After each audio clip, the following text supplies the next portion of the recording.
Hello বন্ধুরা, day update চ্যানেলের পক্ষ দিয়ে সবাইকে নমস্কার। 21-এর আগে কর্মসংস্থানে জোর, শিক্ষক নিয়োগ, পুলিশের নতুন 3 ব্যাটালিয়নের ঘোষণা মমতা বন্দ্যোপাধ্যায়। তো বন্ধুরা, চ্যানেলটিকে সাবস্ক্রাইব করে ভিডিওটি শুরু করি। সংবাদ প্রতিদিন ডিজিটাল ডেস্ক।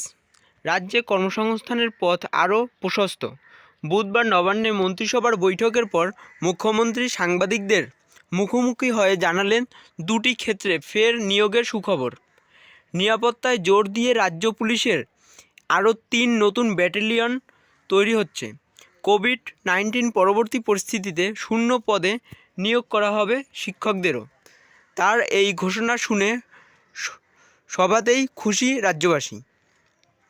21-এর ভোটকে সামনে রেখে এমন ঘোষণা বলে মনে করছে রাজনৈতিক মহলের একাংশ। কোভিড পরিস্থিতিতে থমকে গিয়েছে অনেক কাজই। নানা টানাপোড়েনের জেরে শিক্ষক নিয়োগও হচ্ছিল না বেশ কয়েক বছর। কিন্তু এবার ফের করোনাকে হারিয়ে ছন্দে ফেরার পালা। আগের মতো সমস্ত কাজ জোর কদমে শুরু করতে হবে। 4 রূপরেখা ঠিক করতে এদিন নবান্নে মন্ত্রিসভার বৈঠক ডেকেছিলেন মুখ্যমন্ত্রী মমতা বন্দ্যোপাধ্যায়। তা শেষে সাংবাদিকদের মুখোমুখি হয়ে তিনি জানান, কোভিড পরিস্থিতির উন্নতি হলে শূন্য পদে নিয়োগ শুরু হবে।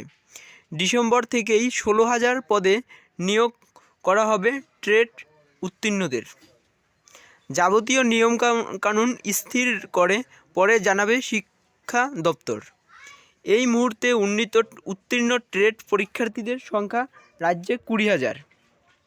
তারই নিয়োগের অগ্রাধিকার পাবেন। অর্থাৎ যারা এই মুহূর্তে উত্তীর্ণ আছে 20,000, তারা প্রথম দিকে অগ্রাধিকার পাবে। আগামী বছর ট্রেড হবে অফলাইনে। ইতোমধ্যে 2.5 লক্ষ আবেদনপত্র জমা পড়েছে বলে জানান মুখ্যমন্ত্রী।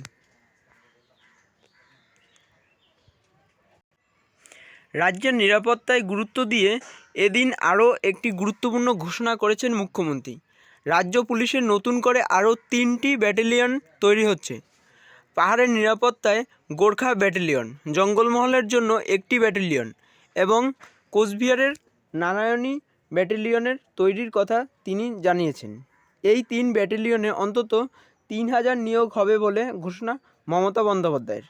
তবে কিভাবে, কবে থেকে নিয়োগ হবে, কারা সুযোগ পাবেন, সেসব রূপরেখা স্থির করার দায়িত্ব তিনি রাজ্য পুলিশের শীর্ষকর্তাদের উপর ছেড়েছেন।